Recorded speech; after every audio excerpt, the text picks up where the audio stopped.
আরও একটা ম্যাচ তো কিছুক্ষণ আগেই শেষ হয়েছে প্রতিকূল আবহাওয়ার কারণে। 1 ঘন্টা দেরিতে শুরু হলেও ম্যাচের প্রথম থেকেই কিন্তু মেক্সিকোর আধিপত্য ছিল অনেকটা, কিন্তু পাল্টা আক্রমণে কামব্যাক করে কোয়ার্টার ফাইনাল নিশ্চিত হলো ইংল্যান্ডের। মেক্সিকো কোথায় পিছিয়ে গেছে? আসলে মেক্সিকো খুব ভালো ফাইট করেছে। তাদের যে পুরো বিশ্বকাপ জুটে আমি এর আগেও বলেছিলাম, গতকালকেও বলেছি যে মেক্সিকোর এই দলটা কিন্তু ততটা লাইমলাইটে আসেনি তারা যতটা ভালো পারফরমেন্স করেছে। আমার কাছে মনে হয় ব্রাজিল যেই জিনিসটা ল্যাক করেছে মেক্সিকো সেটা ল্যাক করেছে। তারা এত বেশি আক্রমণ করার পরেও তারা আসলে সে কাঙ্ক্ষিত গোলটা পায়নি, এবং ইংল্যান্ড যখন লিড নিয়ে নিয়েছে তাদের একজন আবার রেড কার্ড খেয়েছে, তারা অল আউট ডিফেন্স করছে। যখন একটা দল অল আউট ডিফেন্সে যায় তখন আসলে গোল করাটা আসলে অনেক টাফ। তো যাই হোক, এই ম্যাচের স্ট্যাটটা আমরা একটু দেখাতে চাই। স্ট্যাটটা দেখি যারা খেলা দেখেননি বা যারা জানেন না তারা একটু পরিষ্কার ধারণা পেতে পারেন। আসলে আপনি যদি দেখেন বল পজিশনে ইংল্যান্ডের মতো দলের বিপক্ষে কতটা আধিপত্য দেখিয়েছে মেক্সিকো। 67% বল দখলে ছিল, 33% বল দখল ছিল ইংল্যান্ডের। মূলত যখন 10 জনের দলে পরিণত হয়েছে ইংল্যান্ড তখন থেকে তাদের উপর ডমিনেন্সটা বেশি শুরু হয়েছে মেক্সিকোর। টোটাল শট আবার ইংল্যান্ড বেশি নিয়েছে 20টি, মেক্সিকো নিয়েছে 6টি। পাসের ক্ষেত্রেও মেক্সিকোর ব্যাপক আধিপত্য, তারা 455টি পাস নিয়েছে, 244টি পাস দিয়েছে ইংল্যান্ড। টোটাল ট্যাকেল 18টা 16টা, খুব বেশি পার্থক্য নেই। তবে আমার কাছে মনে হচ্ছে যে এই ম্যাচে আসলে দুই দলে জিততে পারতো, তবে ইংল্যান্ড অবশ্যই কিছুটা বেটার টিম। তারা পারফরমেন্সও খুব একটা খারাপ করেনি। 10 জনের দল নিয়ে তারা যেভাবে সার্ভাইভ করেছে সেটাকেও আসলে তাদের প্রায়োরিটি দিতে হবে, গুরুত্ব দিতে হবে। আমরা একটু পরবর্তী আমাদের কাছে যেই কার্ডটা আছে সেটা তথ্যটা একটু দর্শকদের দেখাতে চাই, সেটা দেখিয়ে পরের আলোচনা আমরা যেতে চাই।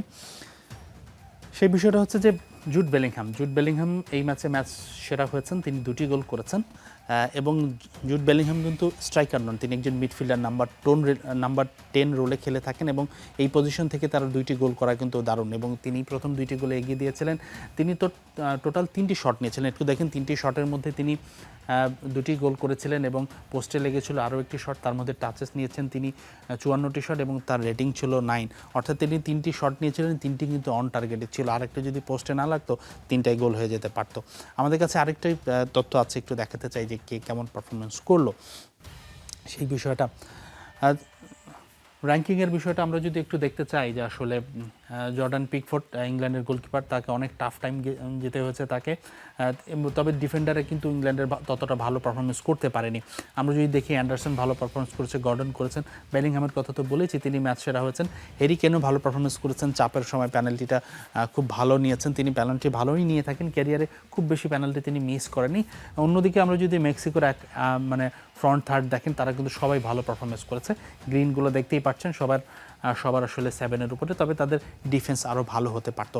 সব কিছু মিলে আমার কাছে মনে হয় যে ম্যাচটা এমন ছিল, যদি টাইব্রেকারে নিষ্পত্তি হতো তাহলে হয়তো আরও বেটার হতো, তবে ইংল্যান্ড জয়টা হয়তো ডিজার্ভ করে, তাদেরকে তারা আনডিজার্ভিং টিম হিসেবে জিতেছে সেটা বলা যায় না।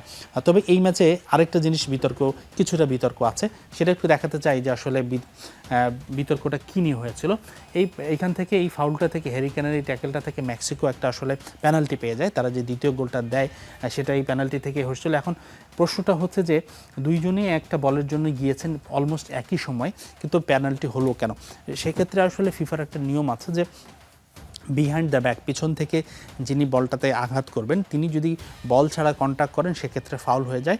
তবে এটা আমার কাছে মনে হয়েছিল যে 50-50 চান্স, খুবই ক্লোজ ছিল।